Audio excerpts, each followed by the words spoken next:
The three-peat La Niña weather pattern caused significant drought across the U.S. and South America, limiting crop yield potential and exacerbating cattle herd liquidation. During the La Niña, trade winds strengthened, pushing more warm water towards Asia. The weather pattern typically means hotter and drier weather for the Americas, increasing drought conditions. However, the probability of El Niño being dominant by summer has increased dramatically in recent months.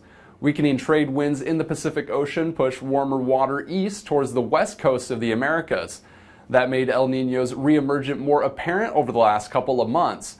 And while that may be good news for the U.S. and South American crop regions, other regions could see some negative impacts.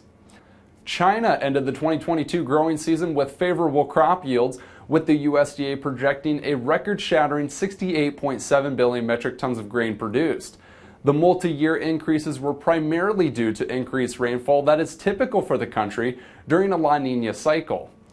The bumper harvest in the North China Plain region offset corn production losses from the water logging in portions of the Northeast.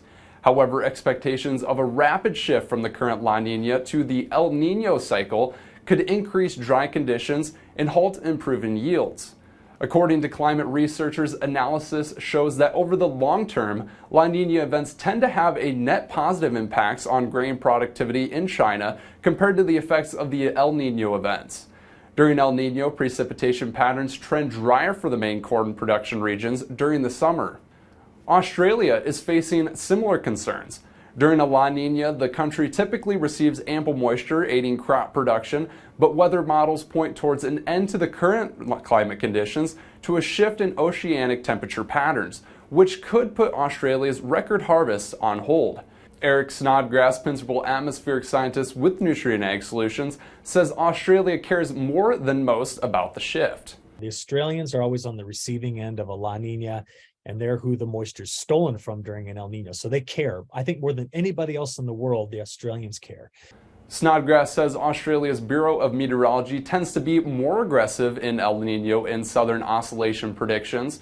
The Bureau currently predicts the globe could see super El Niño territory by August. Due to expected production challenges, Australian government forecaster Aberis predicts the country's wheat exports could fall to 22.5 million metric tons in the 2023 and 2024 season. That is down from the all-time high of 28 million metric tons predicted in the current season. While an El Niño cycle will not devastate Australian wheat exports, global trade could likely be impacted as Russia's exports are also expected to be reduced. The USDA's Foreign Agricultural Ministry predicts that China's imports could rise modestly in the next season. The agency said Chinese policies supporting soybean production are expected to continue. That could help output grow by about 400,000 metric tons in the upcoming year, pending adequate growing conditions. Thanks for watching. I'm Dawson Schmidt, and this has been a special report on Trader PhD.